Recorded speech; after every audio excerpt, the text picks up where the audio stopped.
Message me the hey everyone, welcome to another episode of Darshan Talks. My name is Darshan Kulkarni.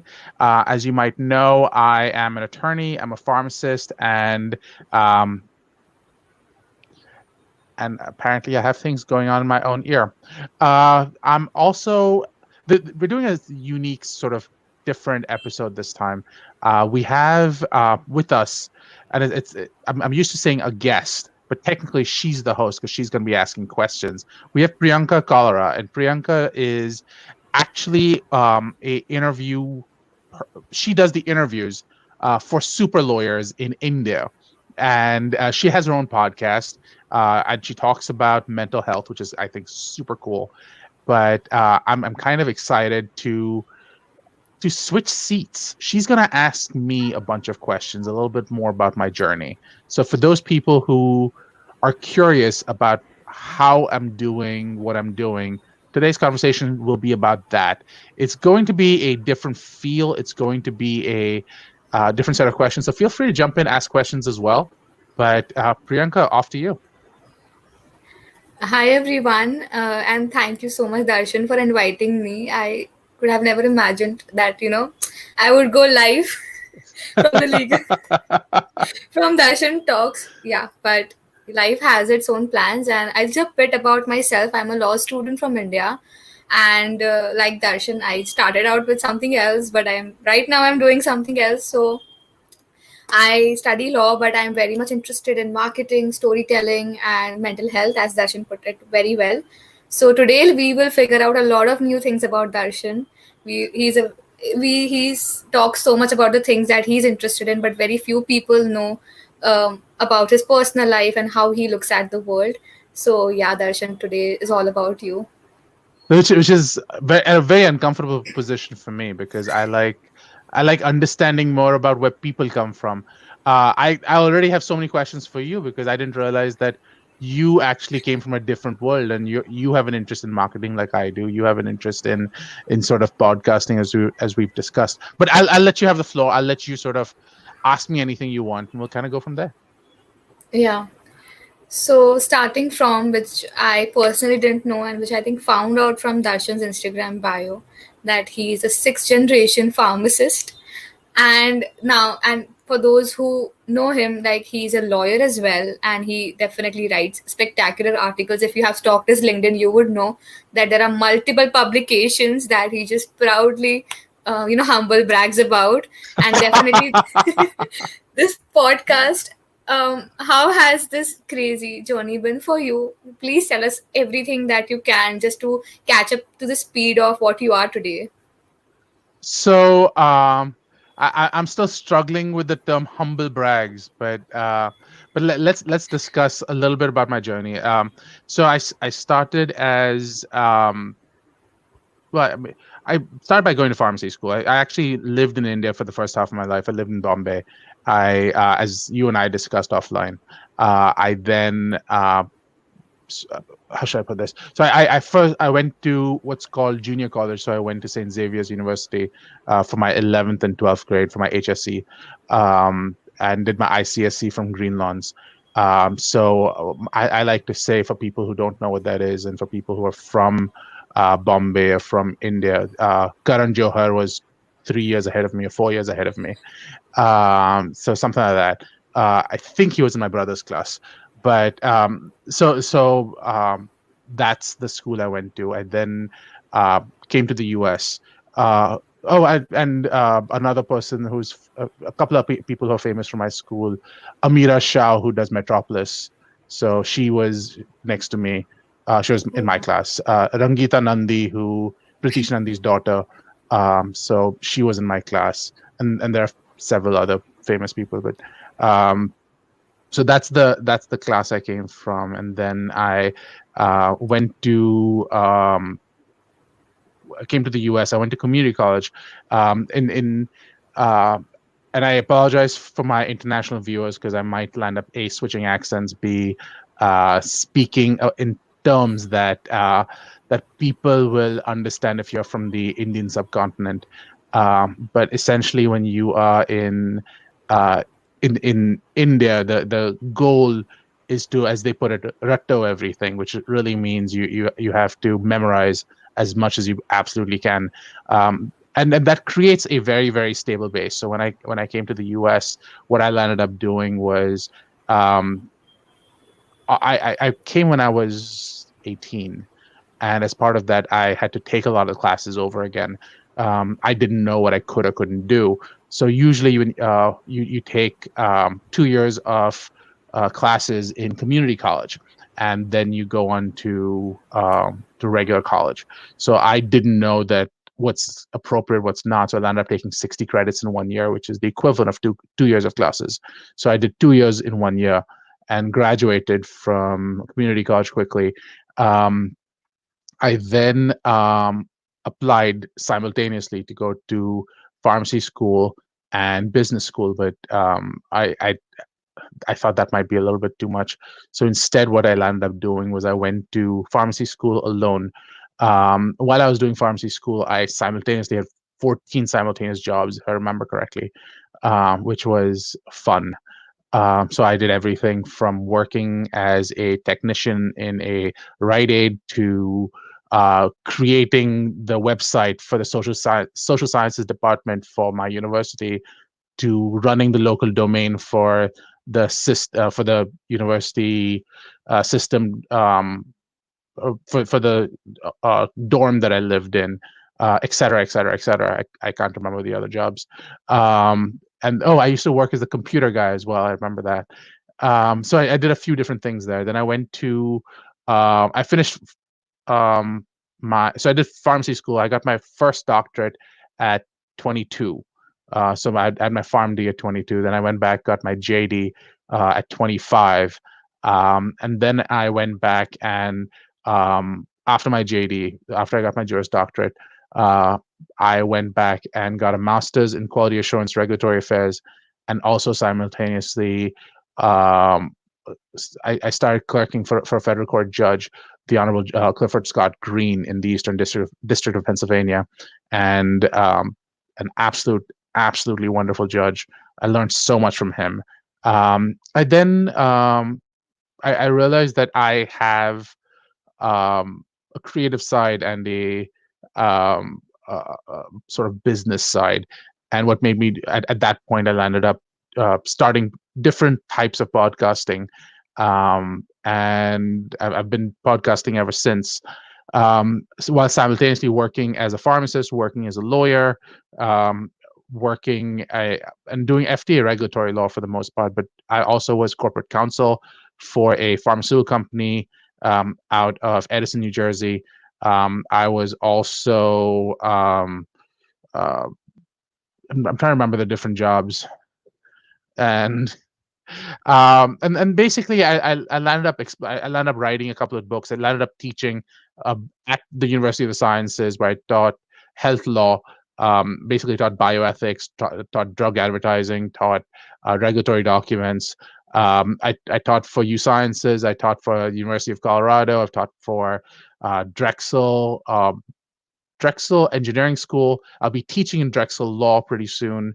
I've taught for University of Florida, taught for University of Southern California, et cetera, et cetera, et cetera. So I've done a lot of guest lecturing and lecturing throughout. I'd written books, so I was chair of the life sciences section for the American Bar Association. I feel like I'm throwing out my resume at this point, but you get the general idea. So my journey was exciting. My journey was with the purpose um, of learning as many things and keeping my fingers in as many pots as I possibly can. Um, and now I'm spending a lot of time trying to learn how to refocus, and that's been very difficult for me. But is that responsive to the question you asked? Yeah, I was just revising in my head what did I miss in my questionnaire, but I kind of try to, sometimes there is this quote by Blaise Pascal that I wanted to write a short letter, so it took a long time. Yeah, So that was my journey while making a questionnaire. Took a lot of time. There was fair enough. so much Fair to enough. cover. Yeah, so it definitely answers my question, and now I think your guest will also know, and all your audiences, that they are just, it's not some guy who just likes podcasting, it's somebody who's very busy. But I truly admire your commitment to podcasting because it takes so much of personal, energy to talk to somebody, and to also listening is such a skill. So kudos to that. So it's funny to me. Podcasting is how I actually relax. It's one of my favorite things to do because I get to talk to really smart people and hear them tell Yeah, me something I didn't know. So, unlike most podcasts, uh, I actually set up my podcast so that I don't know what conversation I'm going to have. And you and I had this discussion before we jumped on. yeah, You sent me questions which I didn't want to look at because I think it creates a less spontaneous conversation. So when I do my podcast, for example, and that Darshan Talks, as you can see the scroll at the bottom, the I actually tell my guests that I don't have a topic. You tell me what you worked on last week, and we'll just riff off of that. And yeah, most guests are surprised by that because they're like, "Well, are you going to ask me difficult questions?" No, I'm not going to ask you difficult questions. I want to learn how you operate. I want to learn what makes you tick. I want to learn something you know that I don't. Or it may just be your take on something that I don't know. Like you see the world in a different way. So what is that like? So for me, podcasting has been an absolute joy. yeah. I likewise, whenever I take interviews, I am just like, they are like, won't you send me a question? And I'm like, don't you know yourself best? What do you need a questionnaire for? Right, It won't be exactly. out of the box. Yeah, Yeah. so going ahead with my questions, as you said, you pursued your JD at Temple University after you had experience in pharmacy, and not just, I won't just say experience, but experience at one of the best and the most reputed institutes in the world. And not because I watch Grey's Anatomy, but I know that you worked at Albert Einstein Medical Center and John Hopkins University as an instructor on pharmacology and toxicology. Considering the differences between both, disciplines, how did you transition, and how difficult was the transition from pharmacy to law? And also your time at these universities, please. So, so when I okay, so you're really talking about my pre-pharmacy career and my pharmacy career a little bit. Yeah. So in my pre-pharmacy career, it's basically I taught for Hopkins in their CTYCA program, which is the Center for Talented Youth. Essentially, to qualify as part of the Center for Talented Youth, you had to at that point, and we're going back about 20 years, you had to sit for the SATs and score, I think, over a 1400 before the age of, I think it was like 12 to qualify, which is extremely difficult. So these students were by definition genius kids when they came in. And my job was to teach them. What they didn't know is that I wasn't 21 yet. So I was teaching for John Hopkins when I was 20. My teaching intern was 4 years older than me, which I thought was hilarious. Um, I discovered that so I remember how I got that job. There was a an email sent out to the entire fourth year pharmacy school program, and they said we're looking for a pharmacy school like a teacher to teach pharmacology and toxicology. So one of my teachers applied. I applied. Actually, technically, the teacher who was going to teach me in fifth year pharmacy school applied. I applied, etc. Turns out I beat her out for it, and she's a very, very respected teacher. So I didn't know I did that. But the funny part was at the end of it, when I came back, she's like, "Did you know that you beat me out for the job?" And I was like, "I didn't realize that." So that was embarrassing, but she was very nice about it. It was a super fun experience. And then Einstein was just me working at a hospital. And it was my first experience as a hospital pharmacist. So I'd worked at Rite Aid, which is um, a regular sort of outpatient pharmacy. It was my first experience working at a hospital outside my rotations, and that was a lot of fun. I landed up learning a lot about how hospitals expect things to be done, and it's a lot more clinical than retail pharmacy. Having said that, I think retail pharmacy gets a pretty bad name, and it's not fair because at least when I was doing it, things have been changing. But the key piece is that it's always important to look out for the patient's best interests, and that hasn't changed over time. Unfortunately, time commitments have forced some shortcuts that are not ideal. But to answer your question about why I did what I did and how I did what I did, that was my path to working in hospitals and starting from teaching. Eventually, my teaching career from Johns Hopkins then went, as I mentioned, to University of the Sciences, now to Drexel, and University of Florida, etc.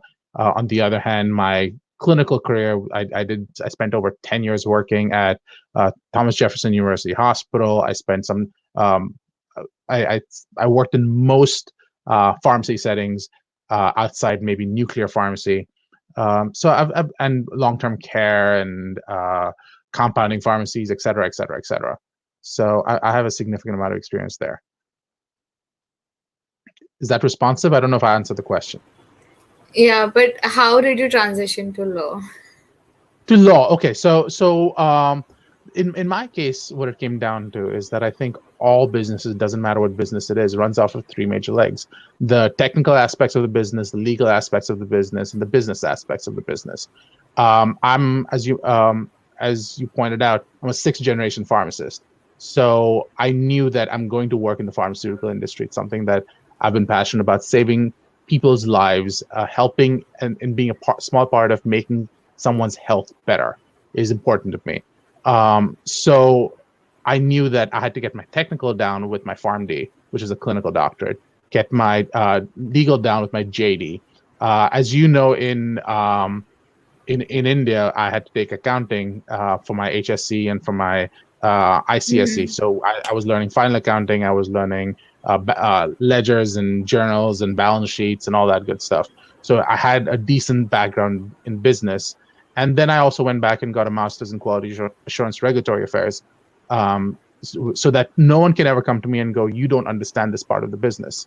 What I did discover over time is that you still don't know lots of parts of the business, but I have a basic background on how those components work, which is pretty important and pretty useful. So my transition. So I didn't so much transition as much as add to my own background to understand more. Yeah, I think maybe you wanted to get a holistic picture of the Exactly. profession your family has been for so long, like what it looks like when I'm standing on that end of the profession, Exactly. maybe. Yeah, that's exactly what I'm thinking. Yeah. So you studied accounts, yeah. It just trips me back to when I was studying accounts, and in my class, my professor asked PTSD. who wants to score 100, and out of all the students, I didn't raise hand. I didn't want to score 100. I just wanted to get through those ledgers, and I scored 94. Oh, So okay. yeah, it's like it's an Asian, so A is very important. The Asian dad meme. Yeah. Fair enough. I was actually just talking to my niece about it, so that's always fun. Yeah. But yeah, so I'm gonna, for those people who don't know, I'm gonna try to bring something over. So give me a second. I'm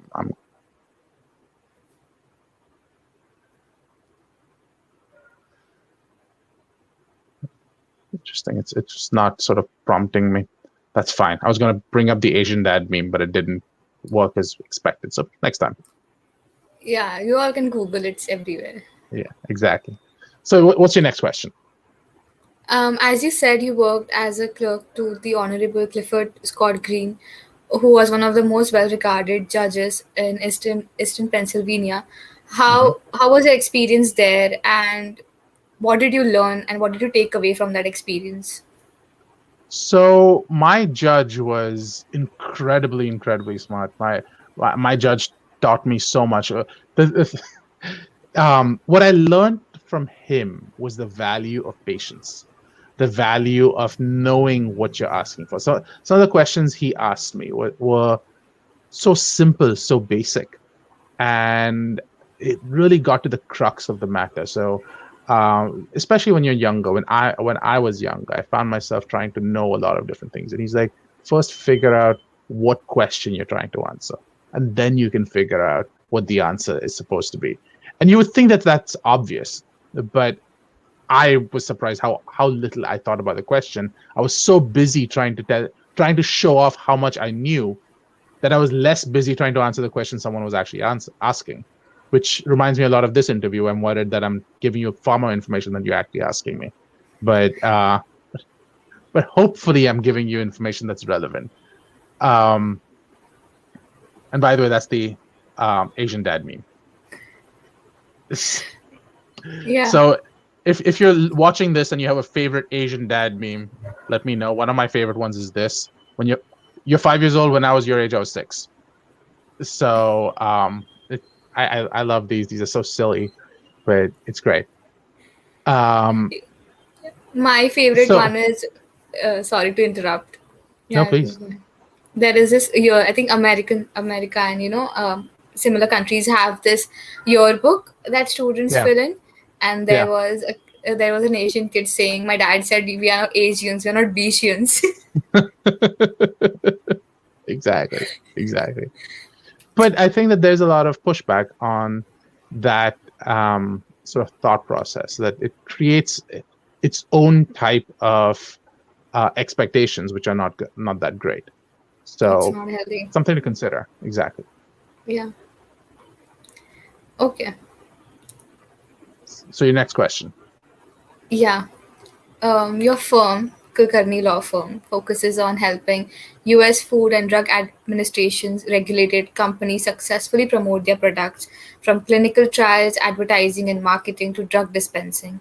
Can you Yeah. throw some light on how your firm is an epitome of new age industry aimed at creating positive impact at large at pharma marketing space?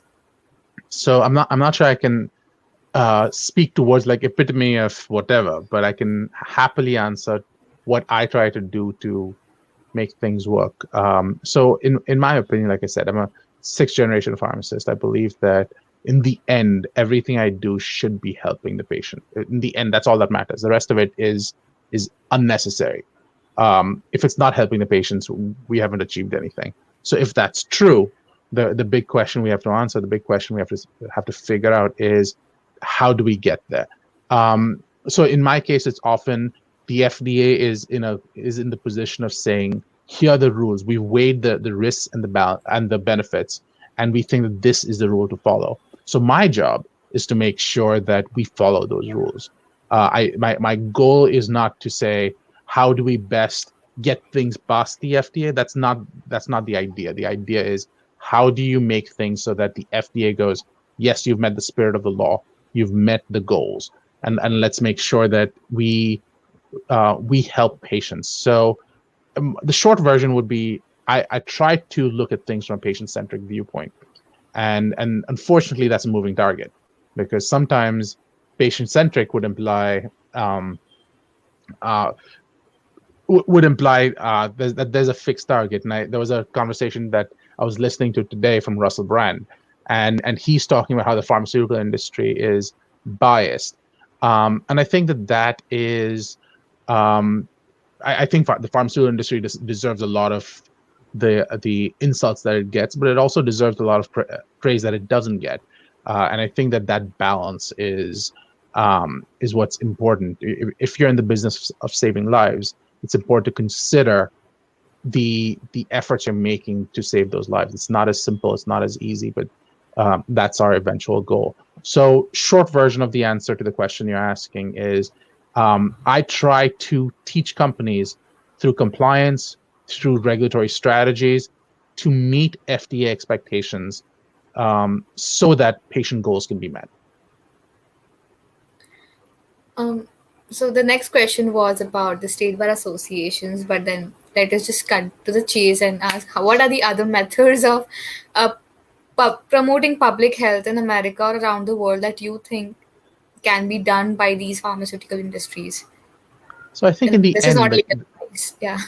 P.S. in in the end, the goal of having these conversations is to do it in a way that educates patients. So if you can set it up so that you're using podcast, if you're setting it up so that you're meeting people on Instagram, if you can set it up so that you're educating the consumer, educating the patient to understand and take charge of their own health, to understand why that the steps you're taking are important, to understand and see things from the viewpoint of the patient, that's when you are making a difference. So to me, the importance is in I try to use non-traditional means to reach people who need to be reached, and that's how I think you get to that patient population and make a difference. Is that responsive? Yeah, that's perfect. I just want to personally say how important it is to digitally educate people on medicines, Yeah, because personally in my family I've had cancer patients, I've had heart patients because genetics. So you have such patients, and often my mom was given, because she had a heart stent, she was given a medicines that she had to take, otherwise her heart would stop working. And I don't have any way to verify that except the doctor's word. You have right. to take their word. And how do I Exactly. cross check? Where do I go and whom do I ask about it? So I relied on my doctor 110%. But a part of me, because I'm an educated adult, I want to go out of my way and make sure that whatever we are consuming is 100% safe for the patient. And unless you have been in a situation where you had to lose a loved one through bad medicines or bad prescription, you will not understand the gravity of the conversation we are having here, Correct. Correct. Correct. right? Yeah, Yeah. absolutely. I agree. So on a lighter tone, um, Darshan Talks is one of the, I guess, pioneers in legal pharma spaces. Yeah, Can big get scared words of to words share. like pioneer, but it's one of the few podcasts I know that focuses on pharma legal issues. Yeah, there are so many podcasts, but if you need a topic that you want to hear about, then there are so few on it. The scarcity. So the first episode was titled "The Art of the Possible," which I think should be on a book cover. The latest episode is on, and which the first episode was in 2019 July, and we have gracefully completed 2 years. And the recent episode which I heard during this, while making this questionnaire, was the embracing electronic continuing medical education and the scope post COVID. Like I all just these, Are you yeah. saying that you haven't heard all 300 episods? Over 300 No, I'm episodes that I've done? I'm I'm on 299th. The latest one is pending. Yeah, Fair enough. Fair enough. yeah. So you were saying, I'm sorry. Yeah, so all these topics are not only educational, they're not to impress the audience, but to educate them. And I can tell the difference by the titles you pick, because I had no clue what this topic is about until I googled it and I read some articles on it. Yeah. And how and continuing like 300 episodes is a big deal. Tell us about Darshan Talks, and how have you managed to keep it going, about the guest. I mean, one of the most difficult part of running a podcast, and mind you, all, finding a good guest. It is the most difficult part, like the outreach, the invitations, and the discussion. How have you kept going for 300 episodes? And please tell Uh, us. so for me, it hasn't been that difficult. I find that I'm actually talking to a lot of friends. I'm actually at this moment booked out till mid-November. I already have guests in December and a couple in January as well. So booking has not been that difficult for me. It's just using my network. I also land up when I talk to my potential guests, I will invite them to do the podcast with me. And once they feel comfortable, let's say, would you like to come back again in 2 to 3 months and do it again? So I have a rotating list that keeps going on and on and on. The advantage of that, obviously, is the fact that I don't have to come up with all new guests each time. But then I also do that. So I reach out to people who might be interesting, who are impacting the life sciences, and that's the tone. For me, um, the interview is supposed to be a very light lift. It's not supposed to be something that we're going to have a major discussion on. Like, for example, webinars. I love webinars because I feel like I learn a lot. But I feel that as someone who's actually done webinars, it takes a lot of effort to get that webinar together. So I try to take that pressure off of the guest, and I say, we don't have to choose a topic. We'll just have a conversation. And when we do that, what lands up happening is that the guest feels comfortable with just having a conversation. They can ask me as many questions as I can ask them, and what the audience gets to do is listen in and learn from what I'm learning from. And that to me has been the secret to my success, in that people want to come back to have just another conversation. There's no agenda. I have nothing to sell you. I have nothing to buy from you. I, in the end, if there's something that I think you might benefit from, I'm happy to open up my contacts to help you get to your next phase. But it's just been that. It's just been a conversation each time, and people seem to appreciate that. I also have found that people in general like talking about themselves. There are people who absolutely hate talking about themselves, and I have friends who I would love to have on the podcast, who and on the live stream, who've said no, I'm not interested at all. And you have to respect that. But then there are people who like talking about themselves. I'm one of those people.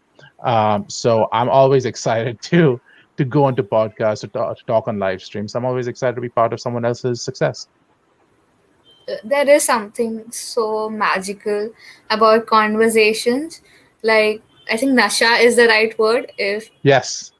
it's something Nasha about conversations that just brings something alive in you, especially in these time of COVID, where the human interaction has just died down. Yeah. So for the international audience, the word Nasha is a we actually have a guest as well. Anmol Malhotra is saying this is very insightful. So thank you, and I appreciate you responding, Anmol. But yeah, so the word Nasha is a Hindi term meaning trance. So it's sort of like saying, I think it's sort of like trance. It could also be that drunken stupor, if you will, for lack of a better term, but it essentially means this movement where you're enjoying yourself. You're in that happy phase where you don't have to think too hard, and you're just enjoying that conversation. Is that fair? Yeah, dopamine and buck. A dopamine push, if you will. Yes, absolutely. You think I would know this, but I never quite can tell the difference between dopamine and serotonin, and I always get them confused in the context of what push is it really? I think I'm a lot into neuroscience. Uh-huh. I love neuroscience. So I was just Robert Salposky and people studying. So dopamine is when you chase something, and the rush it gives you, that is dopamine. And serotonin is something. It's so dopamine, serotonin, and oxytocin. These are combination of the happy hormones, right? Serotonin is more like that keeps you happy, like it's a reward reaction. Dopamine is a chasing reaction. And all the doctors watching, do not sue me. I really am talking of knowledge of internet. And oxytocin is when Let's put that out there. This is not legal advice or clinical advice. No, it's just but dopamine is, I think dopamine, when you check your Instagram, what you feel is dopamine. That it is not the reward, it is the chase, is what I have heard. Yeah, and oxytocin is comfort, like mother and child relation, that gives oxytocin. A hug gives you oxytocin. So I've learned something new. Yeah, definitely. So yeah, what's your next question? It's on. It's very sensitive, and if I'm sorry if it triggers anybody, it's about COVID. COVID-19 has been, I won't say unprecedented, but we felt so helpless, even though in the history of pandemics, right now we are the most empowered, and yet we felt so helpless when this pandemic hit us. And that was more financially, medically, even the strongest economies couldn't support their country when it came to unemployment or anything. But being on the side of pharmacy, do you think we could have handled this better? I think there were some plans around COVID. The problem we had is we didn't listen to our own plans. I think it reminds me of this old Mike Tyson quote, which says, "Everyone has a plan until they get punched in the face." So it's very there's another version of that same thing saying, no plan survives first contact. So Could we have done things differently? I think we absolutely could have. I think we needed better plans that actually reflected reality. The truth is, though, that we couldn't know what we didn't know, or at least things would have worked out differently. I know people at the highest levels who were part of the planning, and they tried their best, but reality is different. I think also there's always people with different opportunities, different options, different discussions, and the impact of all of that is some sides win, some sides lose. But when you've got reality, you know what problem you're actually trying to fix, and that becomes a lot easier to do. So on the other hand, I think things worked out really well in terms of getting a vaccine within a year. If when early on when someone asked me, is it possible to get a vaccine within a year, I said no, it's nearly impossible. But I was wrong. We actually got a vaccine within a year. Now people might argue, is there enough evidence behind it? And the truth is that there's been a ton of research around it, and the research keeps getting better and better and better, and there's more evidence supporting it. Is it as strong as, say, something that's gone through a phase 1, phase 2, phase 3 clinical trial? Probably not. But at this point, I think we're actually getting all that research as well, and the research is being updated. It's iterative. So for those people who are saying, I don't want to get the vaccine because it's being tested, all your drugs are being tested. To me, that's not enough to say don't get the vaccine. And that's from coming from someone who actually is a clinician, B is a lawyer who does FDA regulatory work, and C was someone who actually questioned whether I needed to get the vaccine because I already had gotten COVID at that point. And the answer in all three cases is yes, you should get the vaccine. So could we have done it better? Yeah, absolutely. Did we do pretty well? Absolutely as well. Is that responsive? Yeah, that is very responsive and lawyer-like. It depends. Yeah, it depends. Everything, it just depends. So I got COVID. So, and I really want to tell everyone, you don't want to have it, please get the vaccine. Yeah. No, nobody wants to have COVID. It's just one of the most, and I think the research part that you were talking about, I think Hong Kong had similar SARS virus, and a lot of research had been done. Then the 50% research material was already there when the world started working on the vaccine, and they built on it later. That is what I've heard. I didn't look into it, so you could be 100% right. I just didn't look into it. Okay. Yeah, but definitely. We are getting information from the same place. So 300-word article, you're like, this is true. I in my field of work, I assume I'm held to a higher standard, so I try to at least double check my sources. So since I haven't read the official sources, I don't comment on it. Okay. So your next question.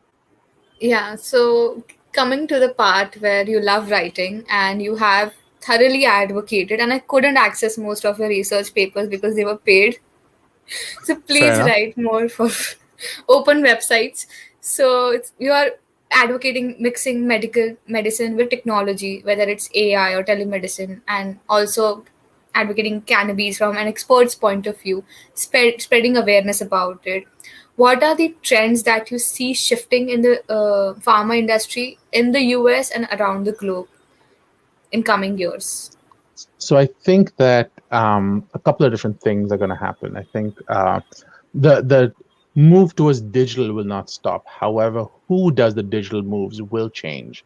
A really good example of that is everyone assumed that Google, well, I did at least, and everyone I spoke to assumed that Google and Amazon and Facebook would all take over pharma development. However, as you may or may not know, Google and Apple recently announced that they're closing down their healthcare divisions, and they said that this is just not a space they want to play in, which speaks to how difficult the space is. So instead of technology companies leading the way in pharma, it seems like pharma companies are going to actually end up teaching technology companies how it's done. So you may see, I would think that in the next 5 years, these companies will come back in and reconsolidate their efforts. But I think in the short term, they're going to just do mini projects and then build towards something consolidated afterwards. I think the other thing you're going to see a little bit more of is this idea that let me get my thoughts straight. Yeah, citizen medicine, for lack of a better term, but it's also called biohacking, which really goes to people typically who are masters or PhD level people are doing research on themselves. And this seems to be a growing area. So instead of hacking um, a computer, they're actually hacking themselves, and they're doing things like giving themselves night vision and putting chips inside their body so they don't have to carry credit cards around, that kind of stuff. So I think that'll sort of keep going. You're seeing things like stem cell use. So people are saying that how do I have the cure to aging? So instead of thinking of aging as a development of the human body, people are talking about anti-aging therapy. So think of aging as a disease itself. So can you cure the disease of aging instead of trying to solve cancer and trying to solve Parkinson's and trying to solve something else? What if we cure aging itself so you never get to cancer, never get to Parkinson's or whatever? Another is cannabis, and people are talking about cannabis. The question is how much there's a ton of money in the space, but how much of that money is actually backed up by science? And I don't mean are there studies. I mean are the studies good? I think eventually we will get to the phase where we actually have really good studies that support that. But so far, there's been a significant lack of those studies. There's only one indication for which, it's, as far as I'm aware, I haven't looked into it recently, but there's only one indication, a specific type of epilepsy that's been approved by the FDA for CBD. But again, that might change as well in the long term. And then there are a series of other things. You talked about artificial intelligence. You can get into things like IoT, which is the Internet of Things, robotics, et cetera, et cetera, et cetera, which will all come in and change what the future of science, the future of medicine looks like. I've seen things like phytotherapy, which is, I think it's phytotherapy, essentially light-based therapies. So we've seen that in the case of depression, they're actually using it for treating other physical diseases, for lack of a better term. So that should be interesting as well. So stay tuned. I mean, there are 1,000 different directions that questions can go. Turns out there are 1,000 different directions people are pursuing. So the next 20 years should be quite interesting. We're officially entering the Black Mirror episode, everyone. Darshan just gave us a preview of what it might look like. Yeah. Well, Amazing. I hope people enjoy it. But yeah, I just read about. Have you read the book Bad Blood? It's about a I'm startup. actually listening to it right now from It's very Theranos. Yes. yes. I came across it a couple of years ago, and man, was I blown away. I read the book, and I just reached to the part where the person who has flagged it first in the company says that this is not ethical, right? And she just says get out of the room, and Yeah. it's amazing. I don't want to give you any spoilers, but it's just amazing. No, I mean, I saw that part, and I think that is again, I don't know both sides of the story, right? That's one side of the story for someone who has an agenda, which is they're writing a book. I 100% see that there could be a problem. However, there's probably a different side to that story, which is she had massive turnover. She may not have been the greatest boss in the world, but that's not necessarily illegal.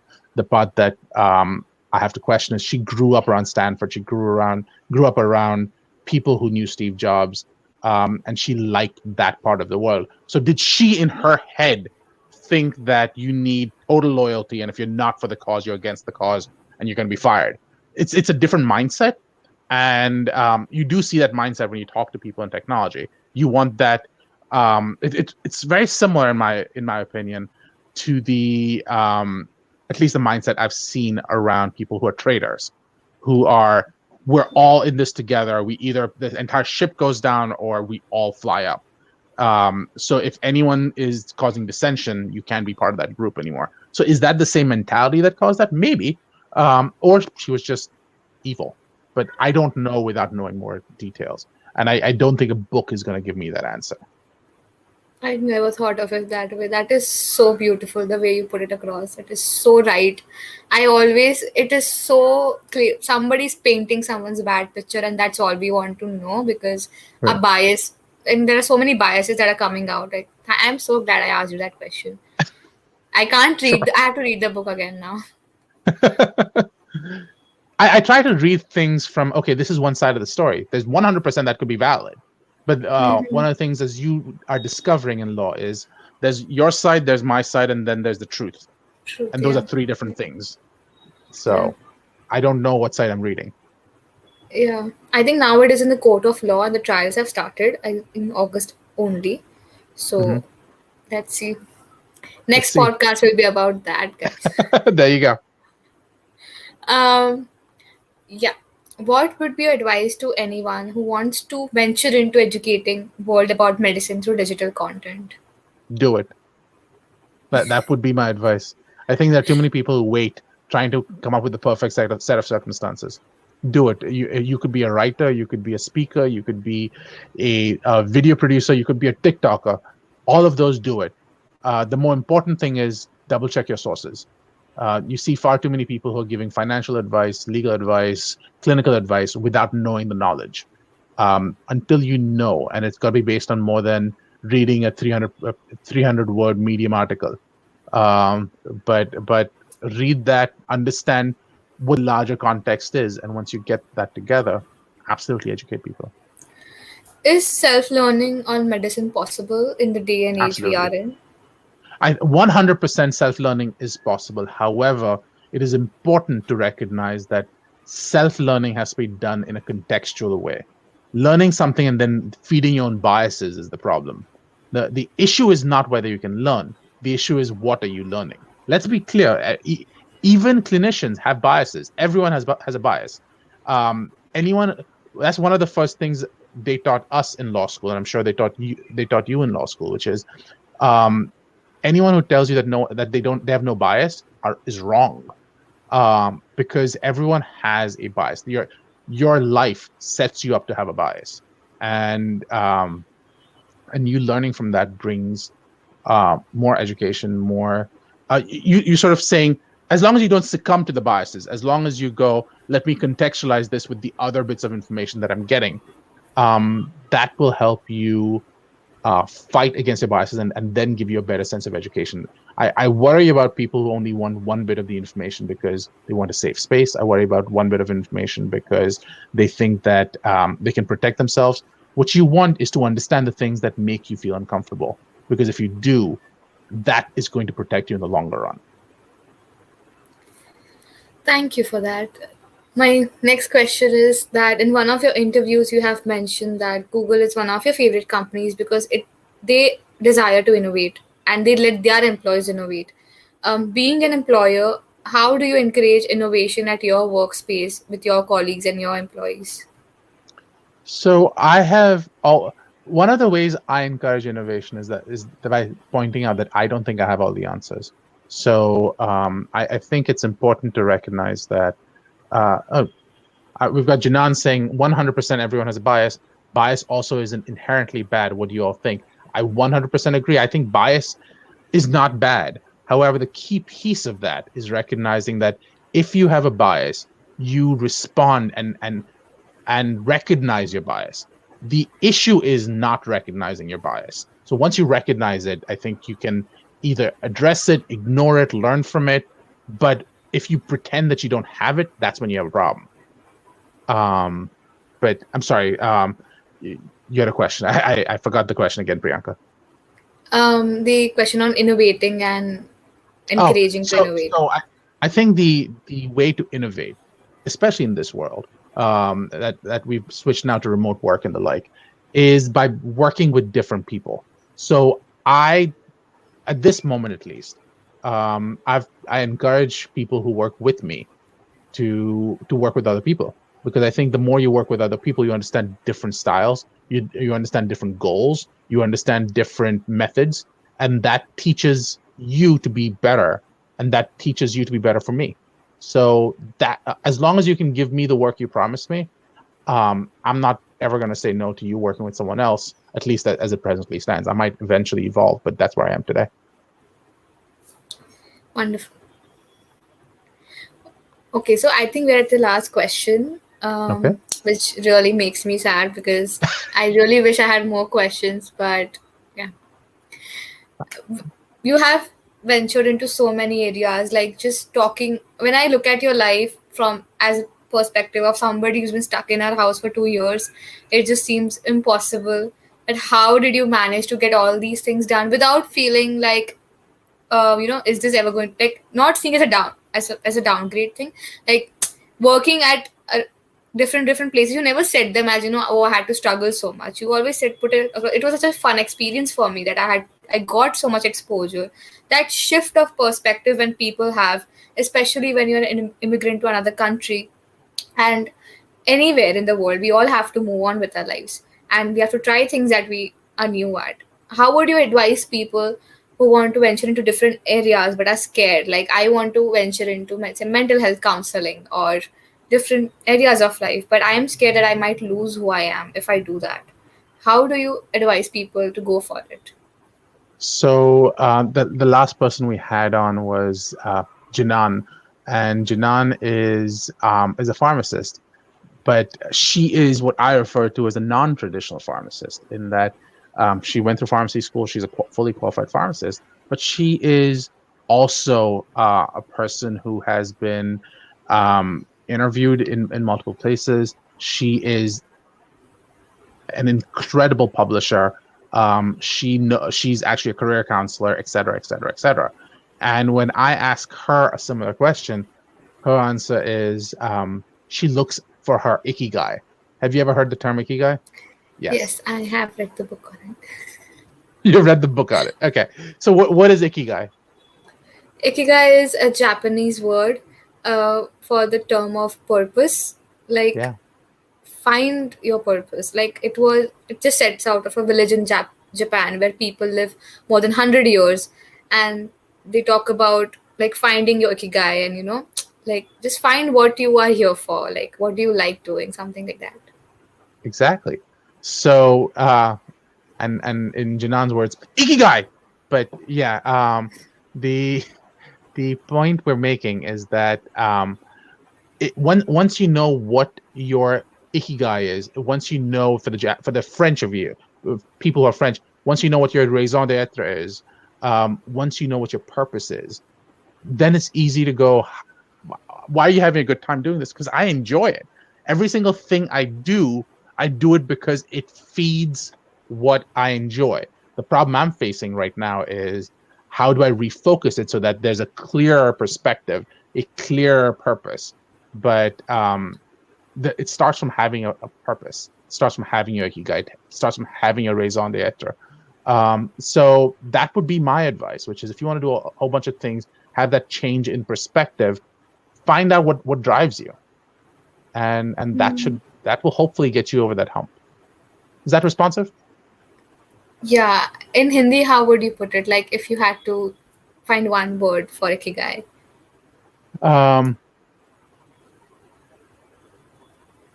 Help me. Do you have something in mind? I think Junoon. Like, Junoon would be a word. I'm pretty sure that's Urdu. Junoon is not Hindi. I grew up in India. I'm just a bag of languages. I grew up in India as well, and I can tell you, Junoon. I know that there's a Bollywood movie called Junoon, but I know when I'm completely out of my depth on certain words, and Junoon is one of them. Okay. I did well in Hindi, to be clear, on my ICSE. Pretty well, if I remember correctly. But Junoon was a word Go ahead. I know not only Hindi, like any word, like any Indian language word. No, I know. The closest now. I don't know. Laksh. There you go. Thinking of Bollywood words. Fans. Totally, he didn't run through any movie in his head. But yeah. So that would be the goal, if you will. It's not. Go ahead. Sorry, you were saying something. No, I just said that it's not a 100% translation, because we went from purpose to goal. But it's in the same vein. Yeah. Have you seen the movie Soul? Oh yeah, I have actually. Yeah. You're It is, talking about I the think, Disney movie, right? yeah, yeah, yeah. Yeah, It after, like, in that movie, for those who have not seen it, no spoilers, please just pause it for a few moments.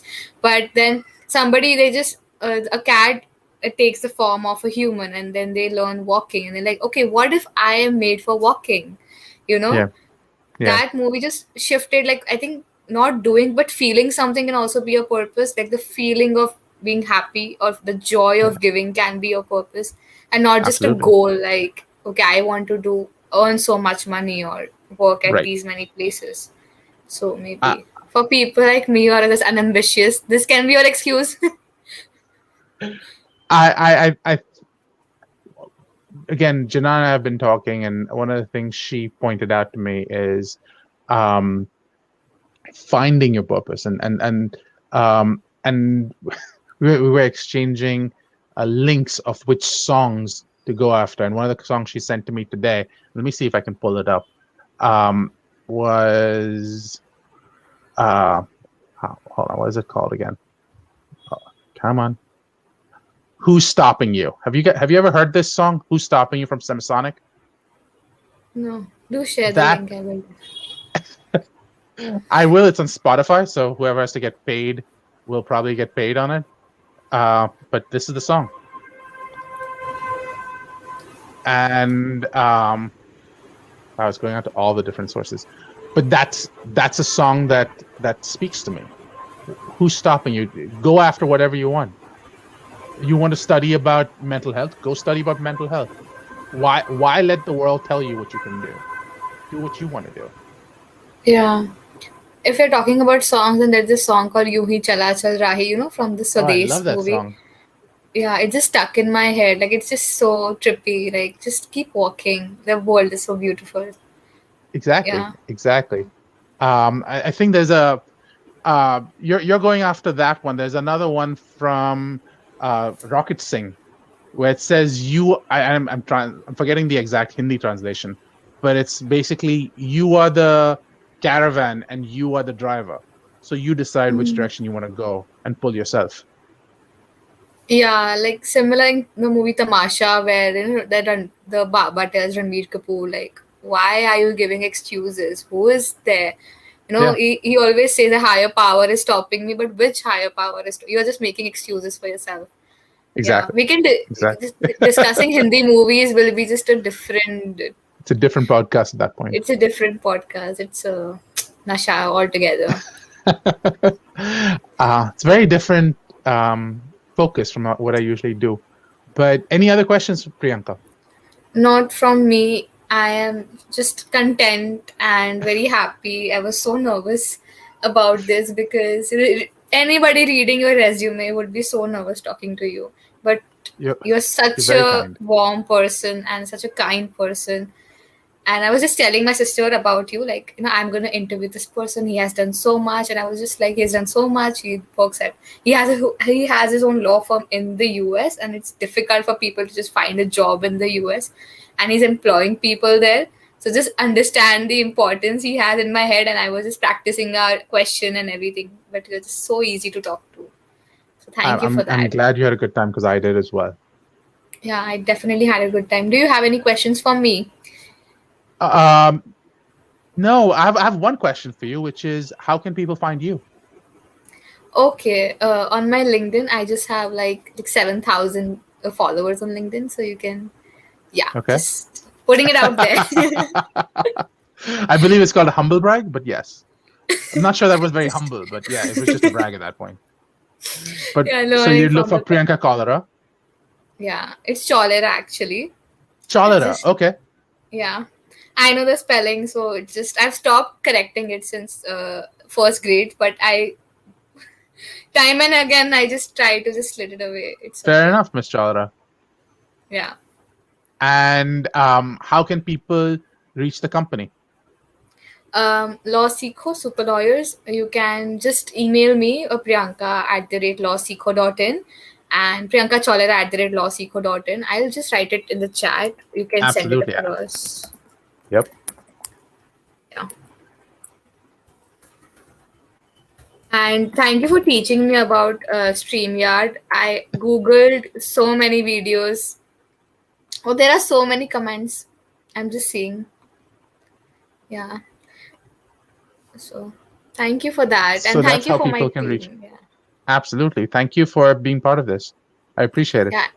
Thank you, everyone who helped me putting together this questionnaire. We were really working on it for a lot of days at different websites, putting together everything. So Well, thank you so much for that. thanks again.